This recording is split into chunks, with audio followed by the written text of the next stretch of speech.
I live in a 1970s hand-hewn log cabin. They built this cabin with hand tools, no electricity, no running water, and we're basically off-gridders before that was a thing. There literally was no grid out here. So they built this home with very little money, and later, many years later, they updated some of it. So they put in new flooring and they painted it and just did some different things.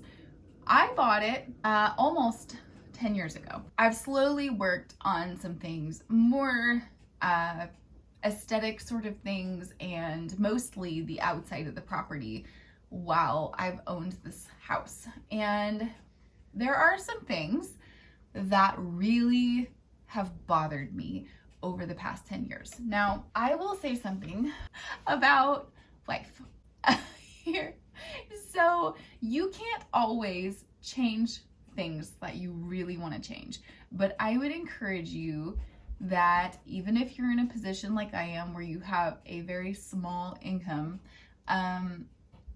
to set aside even just a tiny little bit of money if you can and work on these things that really drive you nuts. So something that really has bothered me is the log chinking in between, actually the lack of chinking in between. Right now, all we have are the logs stacked on top of each other, and on the outside there is cement chinking. A lot of it is starting to fall out, so it's gonna have to be replaced. Some of the logs, I don't think they've been oiled since I've owned this house, so that needs to be done this spring, but the inside never got chinked properly. So I have spent a couple of years researching, and really it's going to be expensive. It's not a cheap thing to do. So if you're thinking about getting a log cabin, I would just make sure you do it right away. And here's why. Because this home did not get the chinking done in it, the mice that are here, because there's just basically a dirt hole under my house, love to build nests out of the insulation. And I do not like mice. I really, really don't like them. So I thought to myself, what can I do about this? And how in the world am I gonna financially and physically be able to tackle this project? And, you know, so I've looked at several different ways, and I finally have settled on putting backer rod in, which I'm going to show you in just a minute, and sealing up the logs, which means staining them and varnishing a clear coat varnish over the top, and then sealing in between them with a product that is called log jam. Now, I cannot tell you that I know what I'm doing, because I really don't. All I know is that I've watched a ton of videos, I have read a lot of articles online, and I have kind of settled on this for what I think will suit our needs best. I have watched a lot of how-to videos, so if you have any suggestions or opinions or whatever, I would really appreciate leave them down in the comments for me. First, I need to come through with a rag and just kind of dust all of the logs, maybe even a vacuum, and just kind of get spider webs and dust off of the logs. I bought a couple products. I was really hoping to find, and I might still find it, I don't think it's gonna matter so much for these guys, but for the tongue and groove, in a lot of this house, basically all upstairs has tongue and groove, and the bathroom, I thought, you know what, I should just take this opportunity to go ahead and finish it, because it was just left raw. A lot of people really like that look. I just don't personally, so I'm gonna change it. I figured this is my home, I need to make it how I want it. So I'm looking for a product, it looks like I'm gonna have to order it online, is a wood conditioner, and it helps, this is all pine, and so it will help to make the stain look a little more even. The next thing we want, and I watched some videos on this, what the best is. So I think for me right now, I'm going to use this. I liked the color of it, and I think it will look very similar to this. I don't really want to change the color a huge amount on my logs, but I would like to darken them just a tiny, tiny bit and just kind of bring out the wood. So this is a water-based. It's supposed to apply better than an oil-based. These logs were put in here in the 1970s, so they are very, very dry. And as far as I know, the inside has never had any product on it at all. So this is brand new. I think it's gonna soak in like crazy. So I didn't want to invest in a huge amount of this yet. So just bought one container. That way, if I don't really like it, oh well, I'll fix it somewhere else. But I think this is gonna work pretty good. And then I bought a clear coat varnish, and that is going to go over the top of it and make the logs look a little bit like shiny and give it a little pep. I am going to be applying it with rags. Excuse me, I like that method. I grew up, my dad was kind of a machinist and woodworker, so while I would not say I totally know what I'm doing, I have seen it done a bazillion times, and I learned like that, so it'll be fine. This is the part I was a little bit disappointed with, because I was hoping to buy more the other day when I went to Home Depot, but they just didn't have a large amount in stock, so I'm gonna have to order it. But I did find some backer rod. Now this stuff is like squishy tubing, and basically what I'm gonna do with it, I got 2 sizes, and I'm just going to see which size is gonna fit best, and I gotta shove it in between the logs to hold in the yellow insulation. Now, I don't know that this is totally necessary, but I already have the yellow insulation in here, so I don't want to pull it all out. I'm going to leave it in. This cabin is very well insulated, which I appreciate. And so I'll add the backer rod so that this does not come out when I add the log jam. And the reason I have settled on log jam product is because I like the colors that it comes in. But I mean, that's just aesthetics, although that is important to me. It's not as important as finding a product that will last for a long time and work with this cabin. Logs tend to, let's just say, breathe. They move, and it's like living in something that's alive a little bit. So I wanted a product that would shift with the logs and move with the logs. And that product says that it will. So I'm going to go ahead and order it from them. But for 10 tubes, it's like $200. So it's not cheap. So my plan, we're just going to take it as we can and just do a little bit at a time. And if we do a little bit here and a little bit there, and as I can afford it, then what ends up happening is eventually this job will be finished. And I'm going to start on a big impact wall for a couple reasons. So this wall right here, it's going to be very noticeable. And while most people would say don't practice on that kind of wall, this is the only wall in this house that I don't have to move anything for. So I don't have to pull any pictures off. All I have to do is take the towels off the hooks there, and that's it. Everything else can stay. I don't even have to remove the hooks from, well, I'll have to for varnishing. But basically this is the easiest wall to begin on. It has a very well lit bathroom, and so I think it's going to be the place that I start. And yeah, so this is going to be an interesting project. I'm excited, and I know that once I get the log jam here and start applying it to this wall, and I have that chinking that I'm looking at, and I'm no longer looking at this yellow stuff, and I know that it's going to significantly reduce the amount of mouse traffic in this house.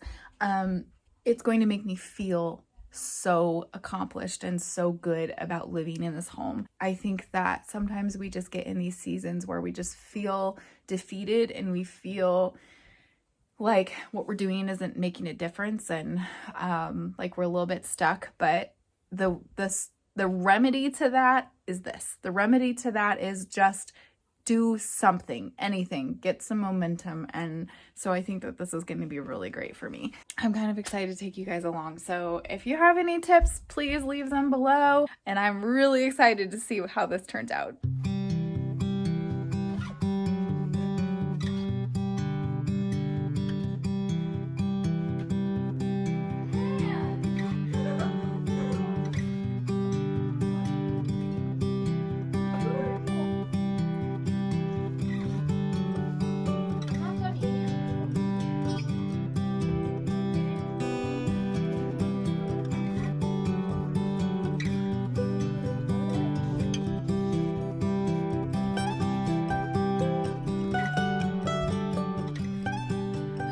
all the logs are clean, and I think what I'm gonna do, I don't have enough backer rod for this whole wall, and something I realized I'm gonna have to pay really close attention to. So the outside of this, I might be able to show you. Okay, so this was an outside wall before this porch got added.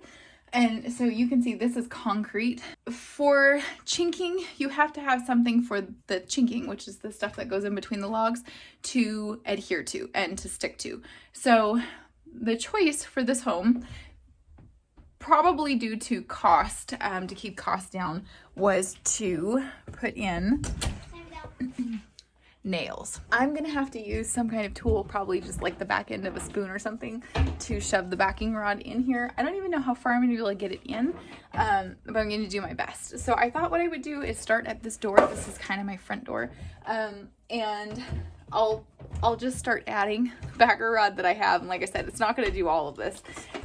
I think what I want to do is feed it through, and then I may end up even doing some of this just to fill in the bigger gaps here and just see how far it goes. Really, right now, all I'm trying to do is figure out how wide are my gaps, what is the best size of backer rod for me to purchase in bulk, and I'll go from there. So I got 2 different sizes of this backer rod from Home Depot. This one says it's 5/8 and it's 20 feet long. And then I got one that is 1/2 inch by 20 feet long. Gray, it doesn't actually matter what color it is because you're going to cover this anyway. I'm going to try to just guess. I think I'm actually going to go with the bigger one, between where there's bigger gaps and then the smaller one in the smaller gaps. That's kind of the goal. Like this gap right here though, probably I'm not going to be able to get any backer rod in there, and it'll be fine. I'll just still fill it with log jam later. This is kind of a big hole.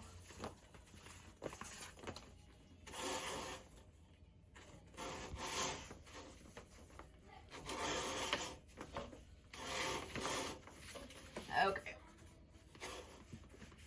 And I don't want to do this with my fingers because of those nails.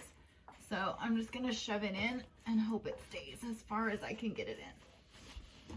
It's not staying. This is something I was a little bit worried about with this, is that these logs already have the yellow insulation between them, which means that getting the backer rod in is proving to be a little more difficult than I was hoping. I did get it into that little section right there, so it's just going to take me a while. So I ended up taking out a lot of the yellow insulation because basically it's filling the gap that the backer rod is supposed to fill. I have not found anything that's told me online that you can put log jam over the top of yellow insulation, because I think it would just come out. If there was a way not to add backer rod, that'd be super cool, but I just don't know. So I went ahead and I did get this whole log done. And then I have a little bit left in that roll. So I think I'm just gonna keep removing whatever insulation I need to, because basically this backer rod stuff is insulation too. And then once I seal the logs with the log jam, it will be airtight, that'll be good. So, yeah, this said, normal home project, it turns into more than you think it's going to. So it's been one of my hesitations, but I'm just gonna keep trucking away and see what we end up with. All right, I got this row done, this row done, this row, this row, this row. I got part of this row done. As you can see, the yellow insulation there. I need smaller backer rod for that. And I got this row all the way done. And then I got this one to there. And I have this much left. So 1, 2, 3, 4 sections, plus I'll probably put some up in there. So I'm gonna have to order more. I definitely needed both sizes. It's a little bit tricky with the yellow insulation, so I did have to pull out a ton. I got a whole garbage bag out of here already, because it doesn't fit if you have both. So I did use it like in these bigger spots right here. I did keep some of the yellow insulation in there, but I mean, I'm just gonna keep tucking it in, and when I get the caulk or the, you know, the chinking here, it will be better and this will all stay in place. So but obviously I don't want it bouncing out, so I'll figure out a solution for these places where it's not really in there tight enough.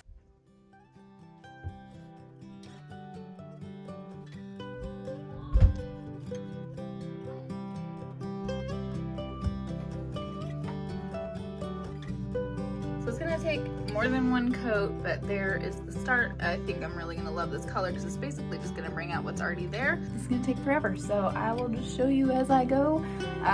Because I don't think you guys want to watch me sit here and stain this whole wall. But anyway, that's it before, and I'll show you the after. Been working on the wall for the better part of this week, and I am super excited to show you. It turned out really good. We did have a little bit of a problem. We bought the wrong finish, so it took us like a little bit longer because we had to go buy new finish. The stuff we originally got was like not clear. And we definitely wanted to clear varnish for the top of this wall, but I'm ready to show you. Now, we are waiting for the chinking stuff. I have a tube coming in the mail. This is just gonna have to be one of those really slow projects for me, but I'm so excited. This looks so different. So are you ready?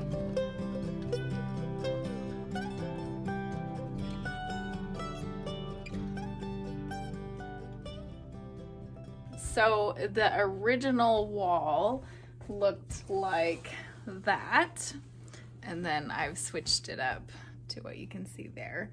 And I'm so happy with it. What's really great is that you can slide your hand on it and you're not gonna get slivers anymore, which is really awesome. And you know, it's just kind of really smoothed out a lot of the roughness. It's, well, you can tell, like, it's not that I didn't like these logs before. I mean, I really do like them, but they're just sort of dull over time. And so now this has a nice sheen and it's glossy. The chinking is gonna go between here. So I've replaced all this yellow.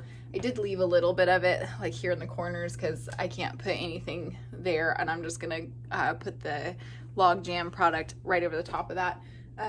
But we got all of this backer rod in here, and yeah, I'm just gonna keep going. My mom was great enough to varnish all of this for me, because we just like to work on projects together. That's how it turned out. I'm so happy with it. I cannot wait to get the first bit of log jam in there, and I'll just keep you posted. I hope you guys like this video today. It's a little bit different in North Idaho in the wintertime because basically the animals are not moving around. They're in their winter barns and their winter pens, and the garden is obviously shut down for the winter time. One day I will have a small winter garden, but for right now, we haven't gotten that far yet. And there's really not a whole lot going on the farm besides projects like this. So the winter time here is a time when I catch up on my reading.